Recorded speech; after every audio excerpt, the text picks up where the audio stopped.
So this is a 1979 Cessna Citation 550, registration number November 819 Kilo Romeo. So it's a twin jet airplane with a configuration of up to potentially 13 seat capacity. We don't believe it was configured for 13 people today. It departed Las Vegas about 3:15 a.m. this morning, and it was on an IFR instrument flight rules flight plan to French Valley Airport. Flight was about 45 minutes. However, shortly before landing, a marine layer began to envelop the area with low ceilings and visibilities. The pilot reported to air traffic control that he was going to perform a missed approach, which generally happens when a pilot can't see the runway environment.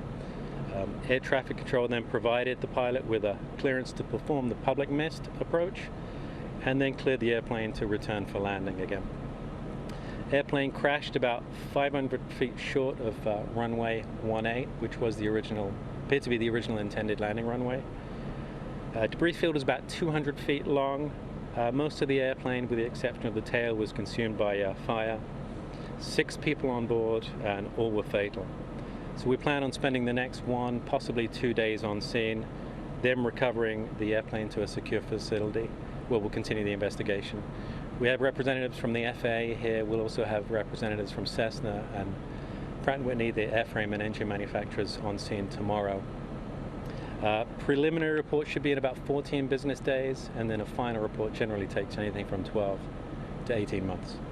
So, if you have any questions. About the people on board? Yeah, so I don't have names for you. The coroner will release names, but we don't have. We know that one of them was a certified commercial pilot, and he was sitting in the pilot's seat. The rest of them, we don't have any information on them right now. We're still waiting. Oh, all adults, yeah. All adults. What do we know about the plane? Was it privately owned, or was this run by a commercial jet business? It appeared to be privately owned. It's something that's going to take us a few days to work out exactly who owns it, though. Was this a scheduled flight at 3:15? Wasn't a scheduled flight, no. How does that work? How can a plane take off at 3:15 in the morning? So you can, if you're non-scheduled, you can fly an airplane and anytime you want, take off and land, as long as the airport is open and allows for you to take off and land at that time, which this airport was. Then there's no restrictions on when you fly. Can you talk about the marine layer and the instrument approach and how they're related and how that works? Yeah, so when you fly on an instrument approach, you're not going by reference to the outside of the airplane. You're flying with reference to the inside instruments on the airplane. It appears that the weather was at the minimums for landing at that airport, so the visibility and ceilings allowed for a landing, but it was right on the minimums. There was no ATC inside? ATC inside the... And there are no traffic reports here? Not here, no, sorry. No, not at that time, no. Not at that time of night. So they're landing on their own. They were talking to air traffic control, TRACON, but not local controllers here. Does that make a difference? Would it have made a difference if there was air traffic control here?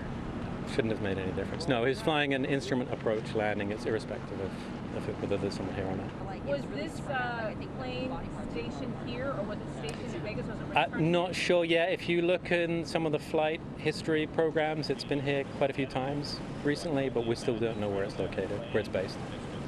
For the 6 people that died, you said they were adults, only male, female, or did you have to wait for the coroner's office? I'll wait for the coroner's office, yeah. Were there any children on board? No, all adults. So.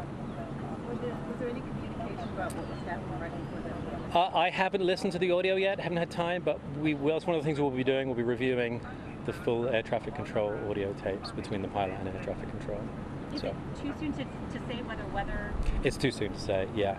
Right now we're in a evidence gathering phase, so it would be too soon to come to any conclusions as to what may have happened.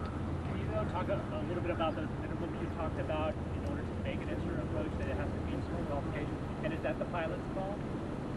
It is under this circumstance. I believe was showing half-mile visibility and about 300 feet overcast. I believe the minimums for this airport are that. So that's what the weather was, 500 feet visibility and 500 feet overcast.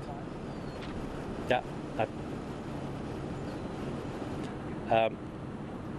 It would have been half a mile of visibility, I'm sorry, and 300 feet overcast is what the weather was. And that appeared to meet the minimums for that instrument approach. If it doesn't meet that minimum, then you're not supposed to land, yeah. Yeah. This is the second fatal crash near this airport in a matter of days. Is the NTSB concerned about safety? Again, they could be completely unrelated. It's early days. It's too early to really make any judgment or correlation between the two. So. And what was the experience of the pilots? So I don't have experience level now. I know that he had a commercial pilot's license, multi-engine commercial pilot's license. We're still waiting to get access to his logbooks and his records to really go into a little bit more detail with that. But this jet was capable of seating up to 13 people? It was capable. We don't think it was configured for 13. It can be anything from 6 to 13 people. Yeah. What are the next steps in terms of this investigation? What are you guys doing right now? So we're documenting perishable evidence on scene, so that basically documenting the scene as far as we can, gathering witness statements, looking at security video, and our plan is to just examine as much as we can on scene before it gets damaged, as it invariably does when it gets removed.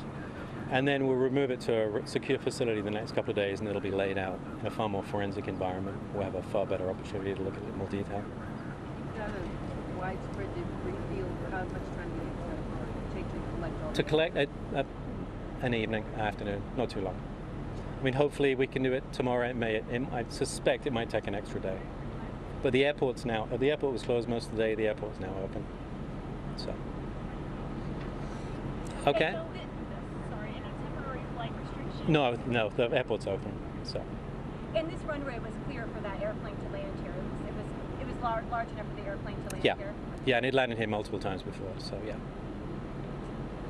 Okay. We good?